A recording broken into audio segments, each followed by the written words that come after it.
Hello guys, today we're going to talking about loopback. Salut les amis, aujourd'hui nous allons parler de la loopback et de l'interface loopback. Et par la suite, nous allons apprendre à configurer l'interface loopback sur un routeur Cisco. Alors, on voit ça tout de suite après l'intro. C'est parti!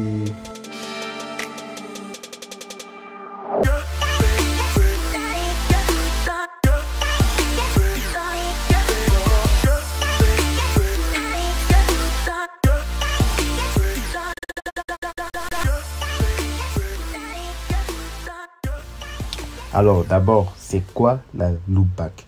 La loopback, en fait, c'est un terme anglais.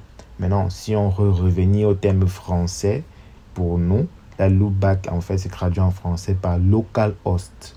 Donc, on distingue la loopback et l'interface loopback. Ce qui veut dire qu'en français, on distingue la localhost et l'interface localhost. Donc, c'est quoi la loopback? Déjà, de base, la loopback, c'est cette adresse. C'est une adresse de classe A. Donc, c'est une adresse 127.0.0.0 en masque /8, ce qui est le masque par défaut des adresses de classe A. Donc, cette adresse-là, il s'agit bel et bien d'une adresse privée, mais c'est une adresse privée non utilisable, c'est-à-dire c'est une adresse privée qu'on ne peut pas utiliser pour configurer par exemple une machine ou un équipement dans notre réseau. Donc c'est une adresse privée mais non utilisable. Maintenant, voilà l'adresse, n'est-ce pas, de la loopback. Voilà l'adresse de la loopback. Il s'agit maintenant ici de déterminer quelle est la plage de cette adresse. Cette adresse va partir maintenant de la 127.0.0.1 que l'on connaît beaucoup, voilà, jusqu'à attendez, c'est de bien représenter, voilà, jusqu'à la 127.255.255.255. Donc voilà la plage de l'adresse des adresses loopback, n'est-ce pas? Et on note ici que c'est en IPv4. Nous sommes ici en IPv4. En IPv4. Donc, voilà. Maintenant, en IPv6, on a également la loopback. Mais en IPv6, c'est un peu plus facile. Et on n'a qu'une seule adresse qui va résumer une loopback qui est l'adresse suivante, 2.2.1, cette adresse-ci. Voilà. C'est cette adresse qui va résumer la loopback. Déjà, on peut déjà comprendre, à partir de là, on peut déjà comprendre que en IPv4, on a énormément, un gaspillage d'adresses énorme dans la loopback. Ici, on peut avoir environ, je crois, si mes calculs sont bons, 16 millions d'adresses déjà perdues déjà en IPv4 à cause de la loopback. Alors qu'en IPv6, on n'a qu'une seule adresse, ce qui fait que IPv6 apporte un peu une correction à ce niveau de l'IPv4 pour qu'on puisse avoir plus d'adresses à utiliser au niveau des adresses privées, etc. Donc, au niveau des adresses privées, publiques aussi, etc. Bon, voilà un peu. Maintenant, restons concentrés sur le thème de notre vidéo. Il est question pour nous de parler de la loopback uniquement. Maintenant, on va se concentrer sur l'IPv4. Maintenant, ici, c'est quoi la loopback? La loopback a ce rôle-là.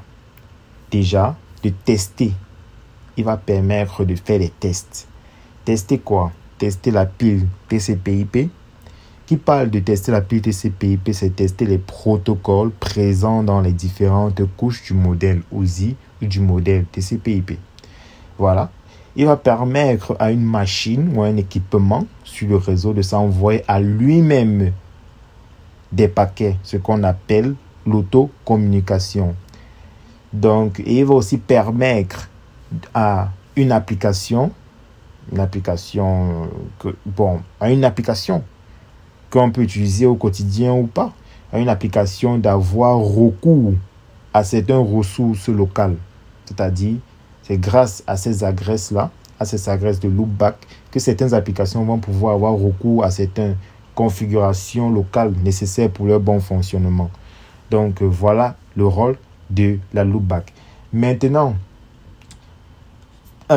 si je prends par exemple ce rôle qui est par exemple de tester la pile TCP/IP, j'essaie de vous simuler ce rôle. Je vais par exemple venir au niveau de ce PC. Je viens dans Desktop, je viens dans IP Configuration. Je vois ici que j'avais eu à configurer un serveur DHCP, donc j'ai ces adresses-là. Maintenant, si je viens en statique, donc je n'ai aucune adresse en DHCP, aucune adresse en statique, rien n'est configuré. Et je pars maintenant, tester maintenant, lancer maintenant le ping, lancer le ping vers la 127.0.0.1, n'est-ce pas, qui est mon adresse de loopback ou localhost. Le ping ne va pas passer. Le ping ne va pas passer. C'est pourquoi on dit que le localhost va permettre de tester la pile TCP/IP. Donc, il est en train de tester et il m'envoie request times out. Le ping ne passe pas. Donc, ici, pourquoi est-ce que le ping ne passe pas? Parce qu'il essaie de joindre. Il voit qu'il n'y a pas peut-être l'agressage. L'agressage n'est pas fait.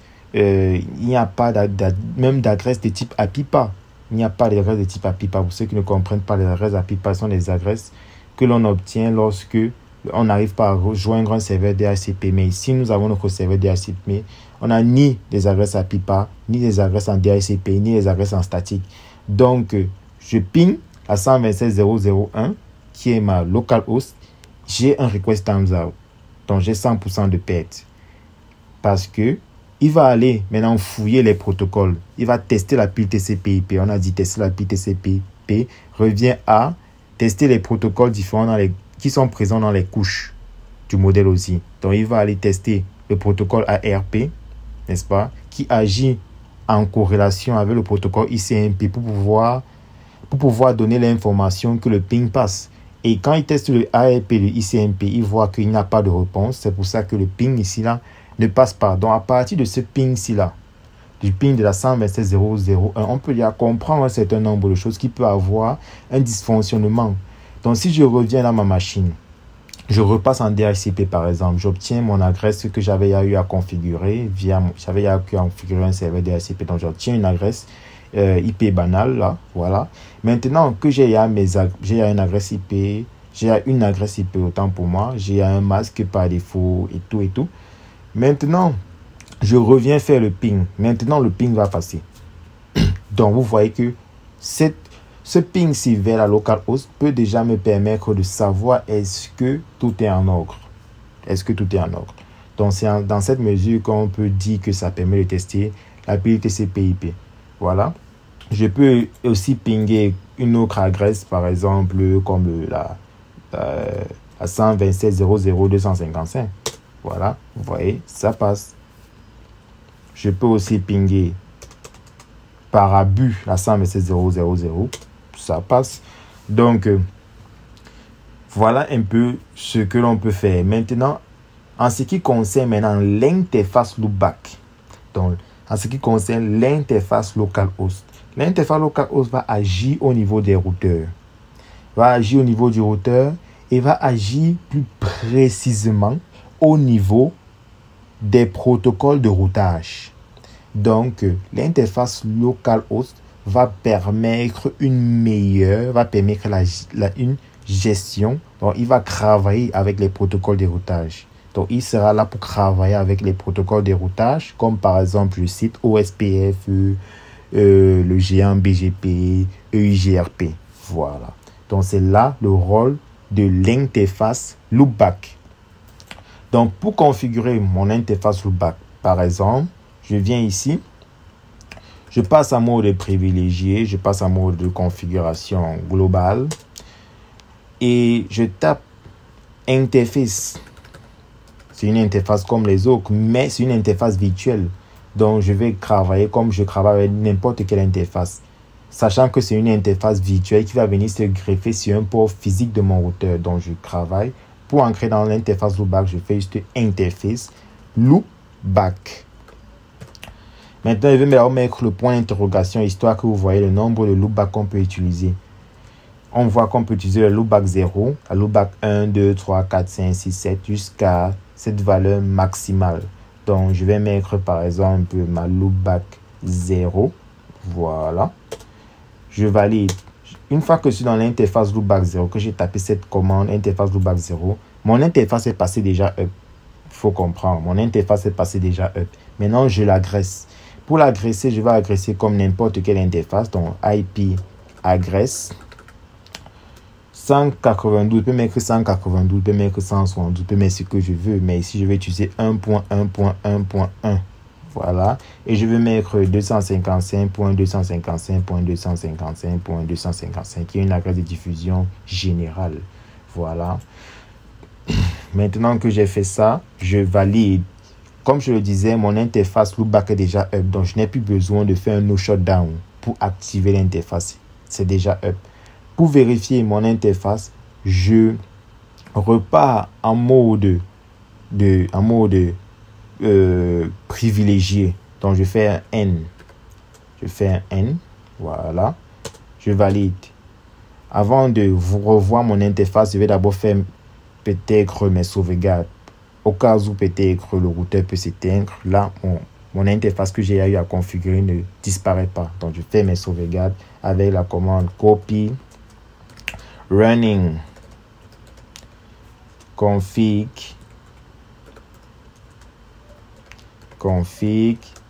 espace startup config. Toujours faire ces sauvegardes. Je valide. OK.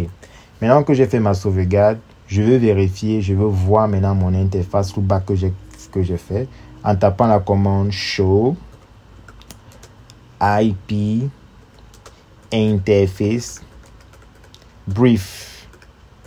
Cette commande va m'afficher tous les interfaces du routeur. Je vois que j'ai mon interface loopback ici, qui a cette adresse et qui est up. Vous voyez, je n'avais plus besoin de faire un no shutdown pour l'activer. C'est déjà up. Je vois mon interface face Ethernet 0.1 que j'avais eu à configurer auparavant dans une vidéo précédente sur le DHCP. Je vois ici que j'ai cette interface face Ethernet 0.0 qui est down, pas configurée, les interfaces série. Et à noter, je reprécise encore que l'interface loopback est une interface virtuelle qui va venir se greffer sur un port physique d'un routeur. Donc, c'est une interface virtuelle.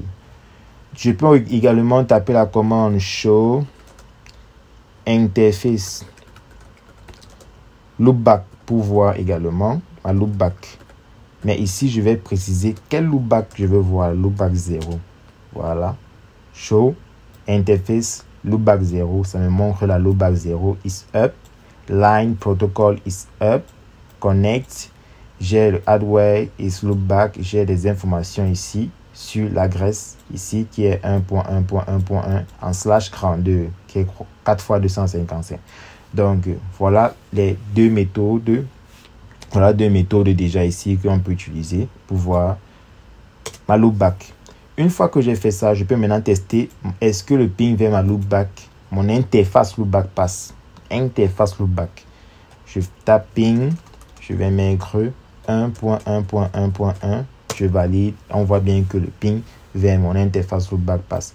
Maintenant, si malheureusement, s'il arrive que cette interface face Ethernet 0.1 passe down, cela va empêcher le fonctionnement de mon interface loopback, puisque mon interface loopback est une interface virtuelle. Donc, pour ce faire, je vais par exemple aller ici dans les configurations et mettre mon interface down, interface face Ethernet 0.1, je le mets down, n'est-ce pas? Et je reviens relancer le ping.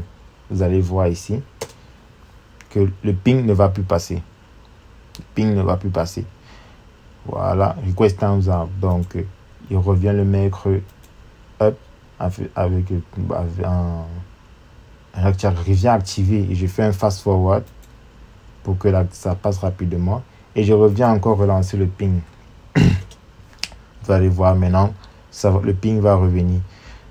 On aura d'abord quelques pertes et après le ping va passer. Voilà, request times up, après le ping passe. Donc voilà. Je tiens à préciser ici que cette première perte ici-là, c'est généralement à cause de la table A et P. Parce que la table A et P va se construire. Donc ça, c'est parce que la table A et P avait oublié le chemin. Donc lorsque il y a cette perte ici, il y a ce ping ici, la table A et P prend d'abord le temps de se reconstruire de nouveau. Voilà, donc il y aura parfois d'abord 2 pertes et après le ping va passer. Et après, une fois que la table A et P a bien mémorisé les adresses, il n'y aura plus ces pertes-là qu'on voyait au deuxième ping. Il n'y a plus de pertes. Au troisième ping, il n'y aura plus de pertes. Donc, voilà. C'est tout pour cette vidéo. J'espère que cette vidéo vous a grandement aidé et vous a permis de comprendre la différence et la nuance entre les interfaces loopback et la loopback. Donc, on se dit à la prochaine.